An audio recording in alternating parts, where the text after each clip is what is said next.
Hello everyone, রবিবার দিন সকালবেলা ঘুম থেকে উঠে দেখি বড়দি একদিকে চা বসিয়ে দিয়েছে আর একদিকে বসিয়েছিল আমাদের জন্য ম্যাগি। আমরা চা খাবো না বলেছিলাম।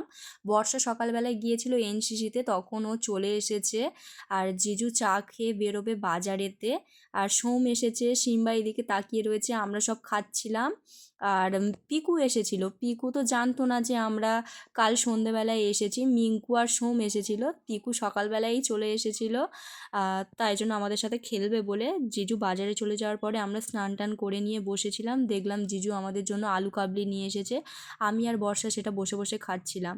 দুপুরবেলায় বড়দি রান্না করেছিল বিরিয়ানি, ইলিশ মাছ ভাজা আর চিকেন কষা। ভাই এসেছিল, ভাইও খাচ্ছিল। আর এইদিকে বড়দি আর জিজু মিলে সবাইকে দাওয়া থাওয়া করছিল। খেয়ে টেয়ে নিয়ে বসলাম। জিজু আমাদেরকে স্পাইড খেতে দিল। আর ভাই এনেছিল পাটিসাপটা। পাটিসাপটাটা দারুণ খেতে ছিল। এই যে পাটিসাপটা, সাথে ছিল নলেন গুড়ের রসগোল্লা।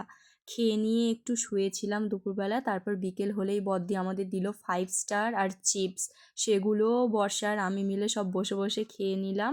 খেয়ে নিয়ে একটু হাঁটতে বেরোবো বলছিলাম, তারপরে সবাই মিলে একটু হাঁটতে বেরিয়েছিলাম। মিঙ্কুর মা, সোমের মা, আমার বড়দি আর বর্ষা, এই যে সবাই মিলে হাঁটতে বেরোচ্ছিলাম গল্প করতে করতে। আর গাছে একটা সুন্দর ফুল ফুটেছিল, সেই ফুলটা নিয়ে আমি কানের পাশে ঢুকিয়ে নিয়েছি। এই যে সব মাঠে খেলা করছে, এখানেই আমরা হাঁটতে হাঁটতে এসেছিলাম। তারপরে আবার বাড়িতে ফিরলাম। বর্ষা গিয়েছিল কম্পিউটারে সন্ধেবেলায়। বড়দি তারপরে আমার আর বড়দির জন্য 2 কাপ চা করলো, দুজনে খেতে খেতে গল্প করছিলাম। তারপরে আমাকে খেতে দিল মোচার চপ, গরম গরম মোচার চপ, দারুণ ছিল।